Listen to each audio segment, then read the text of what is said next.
The Denver Broncos are healthy going into Sunday's game against the Washington Commanders, and it's another opportunity for them to take a little bit of a bigger step forward inside the AFC West. We'll take a look at that and much more on today's episode, Locked On Broncos.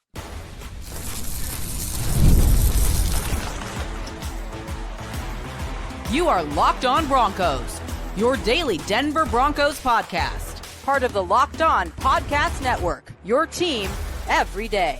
Happy Friday, Broncos Country. Welcome into another episode, Locked On Broncos, your daily Denver Broncos podcast, part of the Locked On Podcast Network, now the number one sports podcast network in the country. All thanks to all you everydayers out there in Broncos Country. Thanks for tuning in, making us your first listen, however you choose to do so. I'm Cody Roark, credentialed Broncos reporter from Mile High Sports, joined as always by Sayre Bedinger, the longtime site expert over there, predominantly orange.com. We got a lot to break down here on today's episode of shows. It's our final preview for the Broncos against the Washington Commanders. We'll take a look at the final storylines, players to watch, everything that you need to know. Plus, we'll also highlight how Pat Surtain, Alex Singleton returning to the fray is going to be important here for the Broncos in Sunday's matchup, and how they have an opportunity to get a little bit more separation inside the AFC West. We'll discuss that. Plus, we'll go through why players like Jaleell McLaughlin, Pat Bryant, and even Marvin Mims are players to watch here in Sunday's game against the Commanders in primetime action. Then we'll go through our keys to victory and why the Broncos defense must create more takeaways, especially here in the second half stretch beginning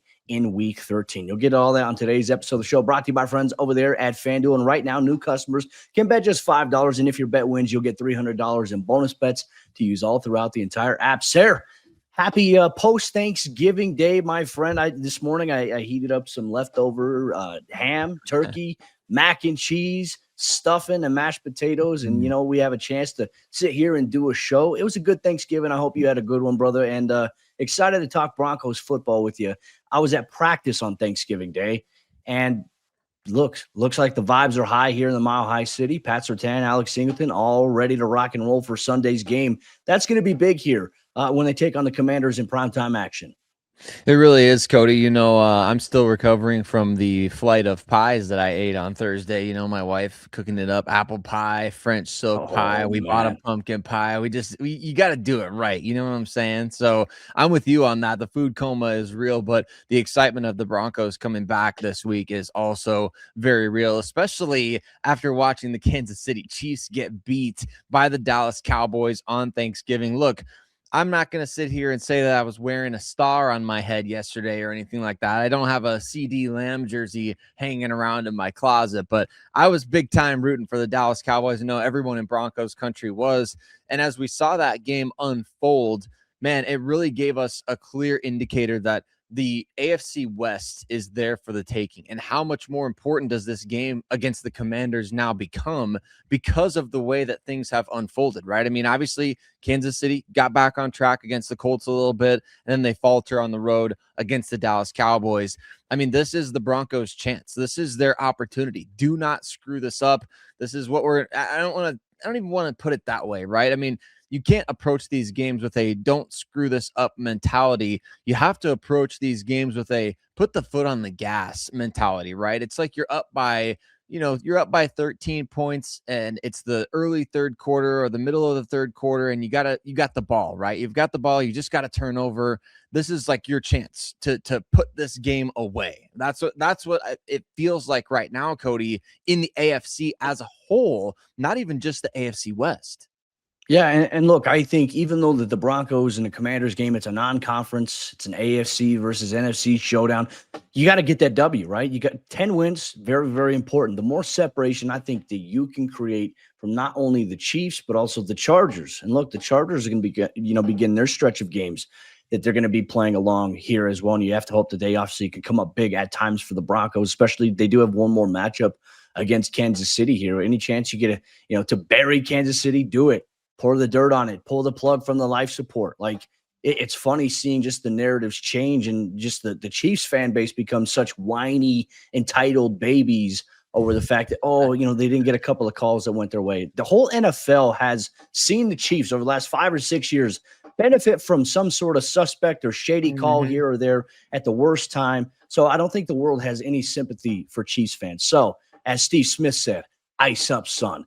That was, I mean, obviously you want to see the Broncos take advantage of this. Like, and look, I will tell you this, being around the facility, talking to guys in the locker room this week, Sayre, they're not really looking too far ahead, right? They're not looking back at what happened a couple of weeks ago when they beat the Chiefs.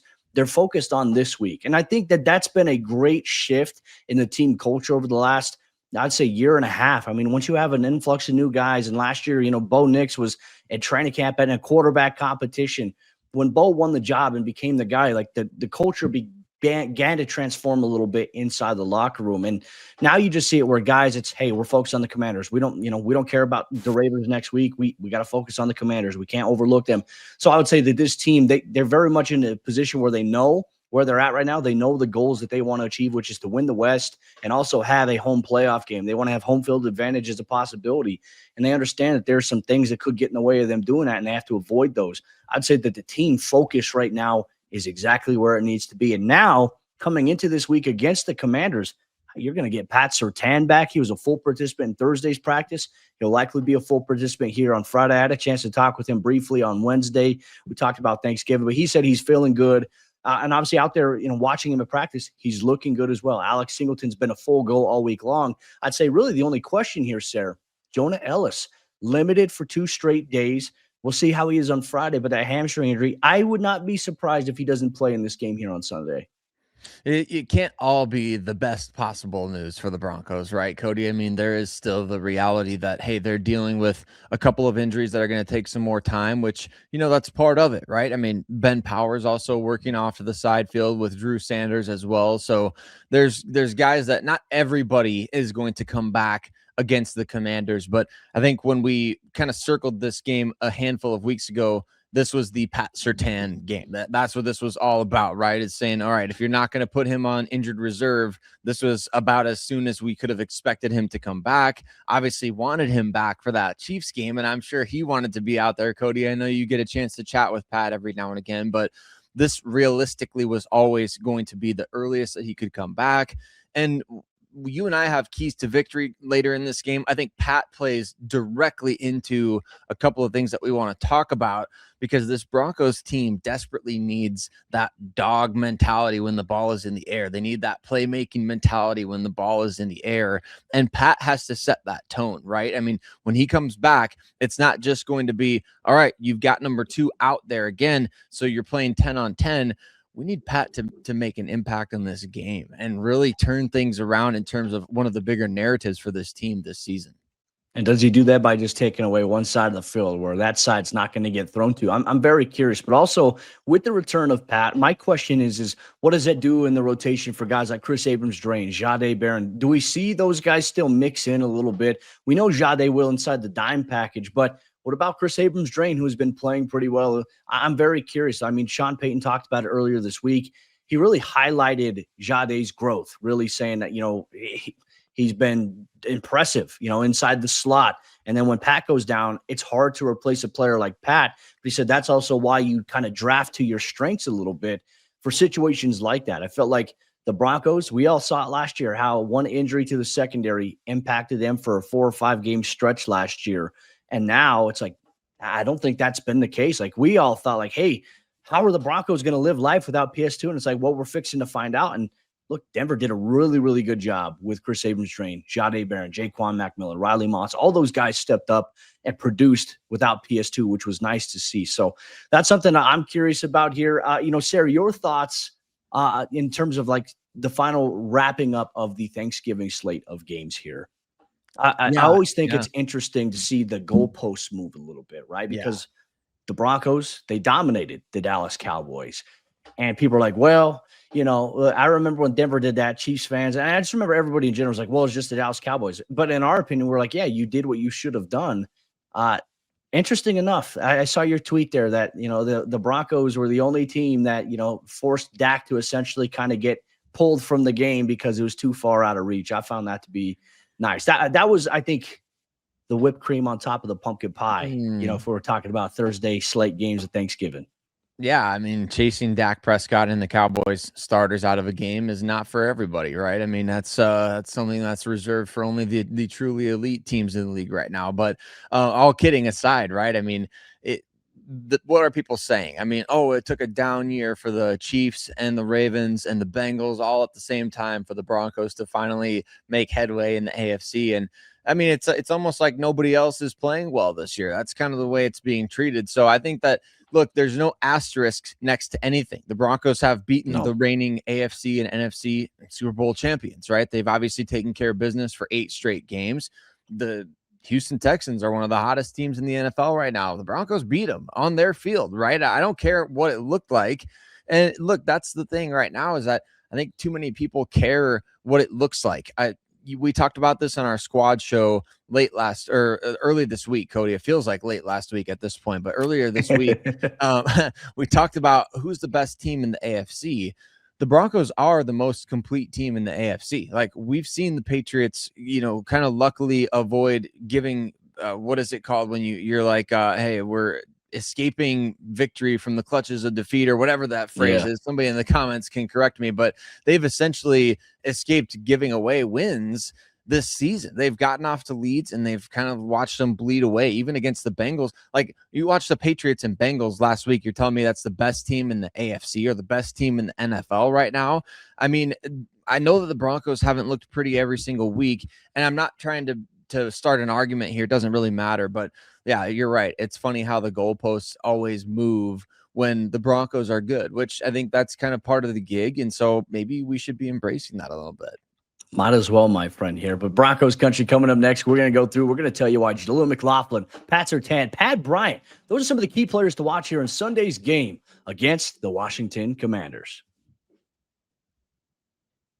Today's episode of Locked On Broncos is brought to you by FanDuel. The NBA is back, and there's no better place to get in on the action than FanDuel, the official sports betting partner of the NBA. Even if you missed the start of a game or you want to ride the hot hand, FanDuel has live bets on everything from who will score next to fourth quarter comebacks. And plus, you can even combine your live bets into a same-game parlay for a shot at a bigger payout. It keeps every single game exciting, even when your team is, maybe especially when your team is making that late push. So Broncos Country, you can check out some of the interesting player props they've got over there at FanDuel for this Broncos versus Commanders game. Of course, we talked about people coming back healthy, maybe a little something on PS2 for this game, or maybe you feel like Bo Nix is going to stay hot in this game. You can check all of that out right now. FanDuel is giving new customers $300 in bonus bets when your first $5 bet wins. So head to FanDuel.com to sign up and play your game with FanDuel, the official sports betting partner of the NBA. Jaleell McLaughlin's going to play a big role coming out of the bye, as well as, we think, Pat Bryant. And I'm going to tell you exactly why that is. Cody's going to tell you about why he thinks Jaleell McLaughlin is a big-time player to watch in this game, plus plenty more on today's episode of Locked On Broncos. Once again, especially this time of year, we want to express our gratitude to every single one of you that makes Locked On Broncos your first listen of the day, every single day, part of the Locked On Podcast Network, the #1 sports podcast network. And Cody, we got players to watch. We got a game to talk about. Last week, we were talking about what are we going to sit back and eat while we're watching Red Zone Channel. This week, we got players to watch once again. Let's hear it from you. I know we teased a little bit Jaleell McLaughlin. Do you want to start there? Do you want to start on defense? Let's get your players to watch for this week's game. Yeah, let's start on offense. I always feel like for us in the second half, we have maintained the stance here that the offense, we want to see them just surge here in the second half stretch to go into the playoffs. So I'm going to start off here with Jaleell McLaughlin here. And obviously, I think Sean Payton has talked about it this week in the buildup for the Commanders game. Joe Lombardi talked to us about it on Thanksgiving Day, really just about the dynamic of Jaleell. And it seems like, at least what they're saying, is that Jaleell is going to be in line for a lot of touches. And for what Sean Payton said, for him, the importance is developing that rhythm and flow in the run game. And he identified Jaleell McLaughlin as a guy that, hey, he can generate that flow and rhythm. Joe Lombardi referenced, hey, we pull on the tape from 2023, with him. You look at the Chicago game that the Broncos played on the road there, and he's averaging like 10 yards a carry at that point. We know, obviously, Jaleell, the last couple of seasons, has had a pretty good output. He's been the most effective rusher for Denver. Well, but now without J.K. Dobbins, who Sean Payton interestingly enough, who doesn't talk about injuries, said earlier this week there's a chance maybe he returns toward the end of the season, which I think would be wild, but we'll keep an eye on that. But Jaleell is the rhythm guy that the Broncos are going to lean on a little bit to get that run game going. And Sayre, it doesn't have to be anything crazy like a big 50-yard run. No, if Jaleell, let's say it's 1st and 10 and Jaleell comes in and he springs forward, let's say he gets north-south for about 3 or 4 yards, you'll take that. You'll take that every single time because now you can open things up on 2nd down. Then you can generate, if you get a 1st down on your first carry like the Broncos did against the Colts. Remember, the plan Sean Payton said was, hey, for JK, we want to get him the ball. We want to run it 3 times to get a 1st down. Well, the Broncos ran it 1 time for a 1st down, and then all of a sudden the run game had some rhythm against Indy back, and I think that was week 2, if I'm not mistaken. So for me, it's just, hey, get Jaleell in rhythm a little bit. I talked to him this week, man. This guy, his spirits are high. He's been chomping at the bit to get out there on the field. I think he's going to be in line for a big game, especially in a game where there could be rainy conditions. You want to lean on that run game a little bit more. This could be Jaleel's game where we start to see that come to fruition. Where are you going on the offensive side of the ball? Yeah, I've got Pat Bryant as my offensive player to watch, and I love the pick of Jaleell McLaughlin. I just think, that running game getting going is going to set everything else up. But like you mentioned, the rainy conditions, maybe my pick of Pat Bryant is more so a post-bye player to watch than just specifically one game where the weather might play a factor. But I do think that Pat Bryant is going to be a factor in this game and going forward. Cody, over, I guess, dating back to the New York Giants game, okay? Pat Bryant has at least 4 targets in 3 of those 5 games. He has at least 3 targets in 4 of the 5 games. And so what are we seeing from Pat Bryant? We're seeing him get consistently involved in the passing game. You block, you're going to get the rock. That's his philosophy, right? Or if you don't block, you won't get the rock. So the inverse of that is also true then, right? If you do block, you are going to get the rock. And the Broncos have proven that to be the case with Pat Bryant. I just feel like he's got such great hands. He's got such a great feel for finding soft spots in the defense. He's good after the catch. We're seeing that more and more. So I think the Broncos are going to make a concerted effort to get him more chances with the ball in his hands because, as we've seen with Troy Franklin's huge uptick in targets, there's targets to go around. There's plenty of opportunities to go around. I think Pat Bryant's going to get quite a few more of those here going forward. I'm going to go to the defensive side of the ball now. Easy button, low-hanging fruit. Pat Surtain here, Sayre. The Broncos, certainly they have missed him, but they have done a really good job of managing without him. Now he's back into the equation. How does it change the dynamic of the defense? Can Vance Joseph, and here's the thing, like Vance ran a lot of man. He also ran a lot of zone when Pat was out. But now it's like, can you run predominantly man at this point now when you have a guy like PS2 back into the mix here? Who's he going to match up with specifically? I think that's going to really be the key. Terry McLaurin has been hampered a little bit by an injury. I know you and David talked about that in the crossover a little bit.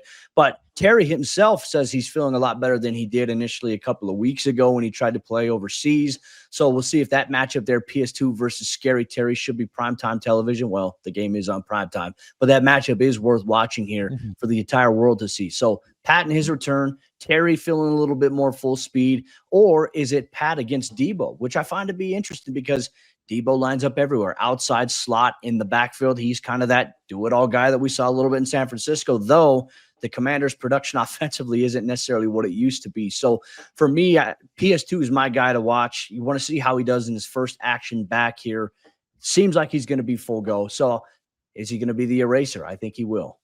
I think so too. I really do. I think that if he's going to play, he's going to go out there and do what he does, right? It's not going to be no half-hearted nothing. I mean, we know what Pat Surtain brings to the table.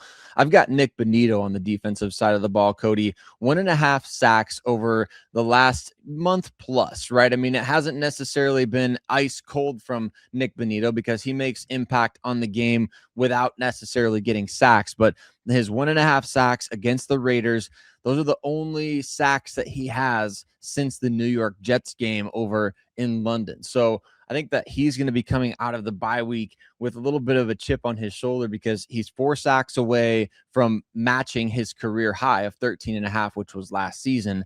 So I think he can get it done, right? I think he can go out there. Actually, last season, Cody, he had 24 quarterback hits as well. He's already got 21 this season. So he's well on his way to dominating the numbers that he had last year. I'm not saying like you go to the bye week and you refocus and all of a sudden you're going to get sacks. Like we know that sacks come in bunches just like turnovers, but I think Nik Bonitto is going to show up in a big way in this game for the Denver Broncos. He's got a lot of juice behind him here this week. Just a lot of energy out on the practice field. Always great catching up with Nik inside the locker room.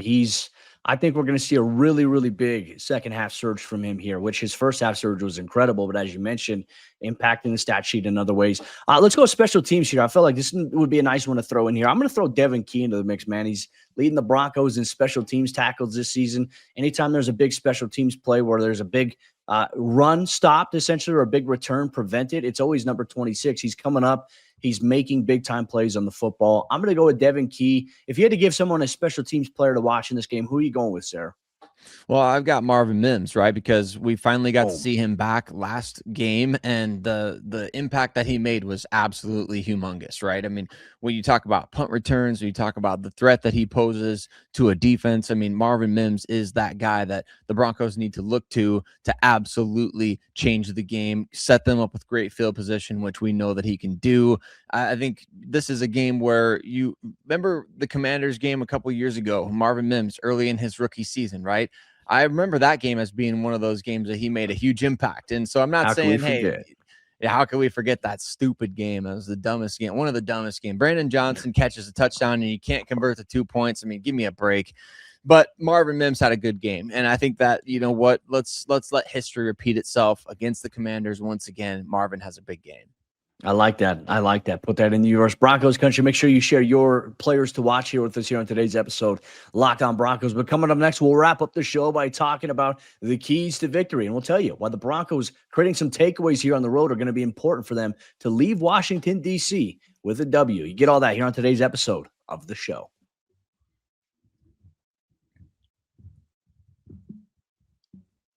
Takeaways are going to be key for the Broncos here in the second half stretch, especially if they hope to make a deep playoff push. It's something that Sean Payton highlighted. But as they prepare for the Washington Commanders without Jaden Daniels, that's also going to be a big key against a savvy veteran player like Marcus Mariota, who doesn't turn the ball over much and can create opportunities with his legs. We'll go through our keys to victory on today's episode of the show. Sayre, let's start off with you. Let's go to the offensive side first as we break down our keys. When it comes to the Broncos offense, keys to victory, what, in your opinion, do they have to do in order to leave Sunday Night Football with a victory here in Week 13? You got to make plays when the ball comes your way, right? I mean, we talked about it during the bye. The Broncos obviously struggled with dropped passes in the first 11 games of the season, and that doesn't necessarily magically just go away when you come out of the bye week. But shoot, I mean, it could magically just go away. Let's have one of those. I love those stats that get posted online, Cody. That's like in the last X number of games, the Broncos have had, 0 drops. Like those are the types of graphics that I like. That's the type of stats that I like. That's the type of analytics that I like. 0 dropped passes over at least the next one game. It's like the sign that you put up in the warehouse or whatever. That's like, we've had X many days without an accident in this warehouse or whatever. That's what we want to see. We want to start the streak now for the Broncos. Don't drop passes, make plays when they come your way. We know the rainy conditions are going to be present and potentially some snowy conditions as well. The Broncos have been working all week long on kind of a wet ball drill, essentially, for everybody to be able to lock it in, secure it, bring it in tight to the chest. I guarantee you, if it's rainy, Sean Payton is going to say no long sleeves. That's the number one thing, like the long, like Nike or Under Armour sleeves, the guys wear that are like, look good, feel good, play good. If you're trying to secure stuff, that's what usually dislodges the football when you're trying to bring it all the way in. So Sean is going to be probably emphasizing there, make sure that, everything is skin and not necessarily the sleek sleeves that you're going to be getting here, the shooter sleeves that the guys wear. So I think that's a great key. Obviously, for me, I think it's just going to be the run-pass balance here. I need that to be in balance this week, right? For the last 3 games the Broncos have played, Bo Nix has thrown 15-plus times in the first half, while the Broncos, the running backs, have only had 6 total rushing attempts in the first half. I feel like it's crazy in general to go into any game where in the first half alone you only run the ball 6 total times. And when you spread that out amongst multiple backs, that's not a good sign. So my hope is that the bye week allowed Sean Payton, the staff, to kind of sit back and say, hey, we got to run the football more. It's going to take pressure off of Bo. It's going to open things up for our offense. And more importantly, it's going to help us keep our defense off the field, because then we can milk the clock a little bit, give them time to rest and recover versus going 3 and out. They're right back on the field and they're putting some tough positions. So it's just about playing complementary football. And in my opinion, the way to do that, having a good and healthy run-pass balance going forward. I need it all to be in balance.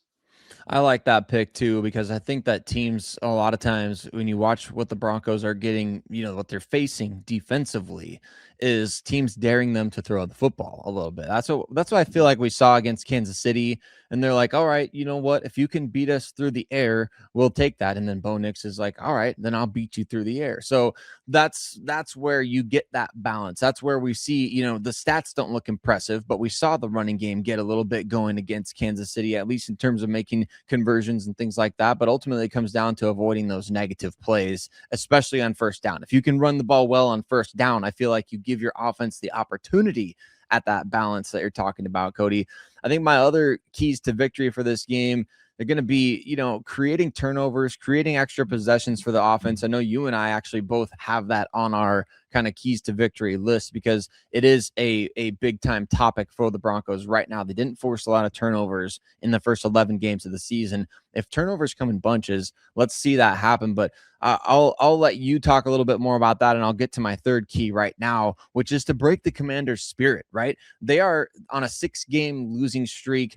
Jaden Daniels isn't going to be back for this game. They're potentially going to start packing things in after this week. If they lose another game, I mean, you really have to seriously consider shutting Jaden Daniels down for the year. Don't let him go out there and get hurt in a wasted season or a lost season, and reevaluating your roster. Like, the Broncos need to do their part to push the Commanders over the brink in that regard, right? You want to break their spirit. That's what you don't play down to your competition. That's what I'm saying. Don't play down to the competition. Put the foot on the gas, pedal to the metal, and beat the you-know-what out of them on Sunday Night Football in front of everybody. I think that's a good key. And look, you want to be able to do that. Like, imagine being that team that rises to the occasion, right? And I feel like at times this year, Sayre, I think this is a fair critique or observation of Denver.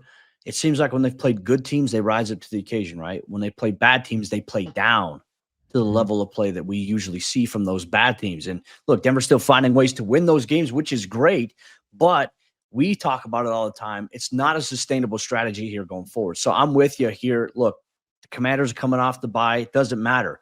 The Broncos should be more than enough to fluster and to beat. I mean, this honestly, in my opinion, Sayre, it should not be a close game. The Broncos should win this by a couple of scores, but we'll see what we get there. And I think part of that, my defensive key to kind of tie into your takeaway part, I just think it's important for the Broncos in this game to come up with at least 2 takeaways, right? Whether it be an interception and a strip sack. Like, we haven't seen a lot of strip sacks. The Broncos, they lead the NFL in sacks by a wide margin with 49.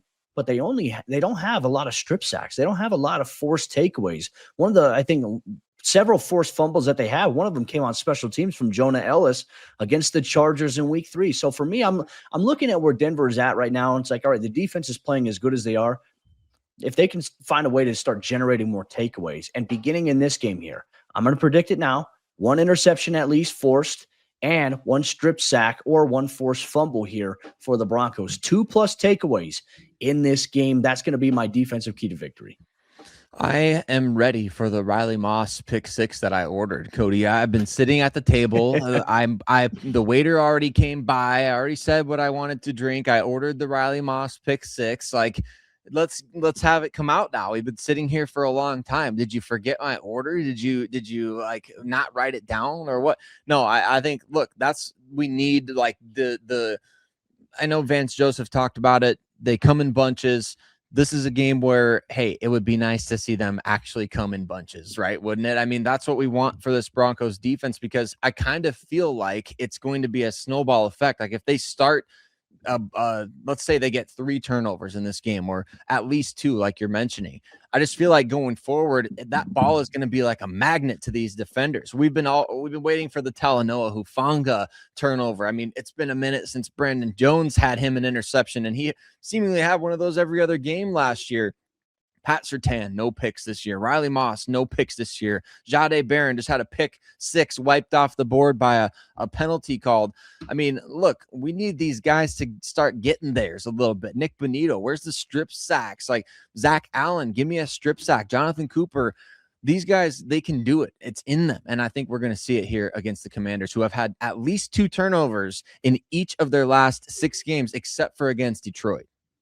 Very, very interesting stat line right there. And look, I think you mentioned about them just going on a run. What was it in 2023? Was it the start of the Chicago Bears game that was the start of that turnover run that they certainly had there that led to a 5-game win streak?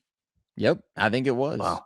All right. Well, hey, can this happen here? Because now this upcoming stretch of games for the Broncos, it's going to be crucial, Sayre. There's a lot at stake here. The Broncos have a chance to cement their destiny here this season. They have a chance to win the AFC West, and it's going to be all up to them. Nobody else. That's how you want it. You want to put it in your hands, not in anybody else's here. And that all begins with a game here on Sunday Night Football against the Washington Commanders in Broncos Country. You know, Sayre Bedinger, myself, we're going to have you covered with the post-game show. We're going to have a live squad show as well following the Commanders game. You're going to get all that here on the Locked On Broncos podcast. Broncos Country, enjoy your weekend. We'll see you Sunday after the game.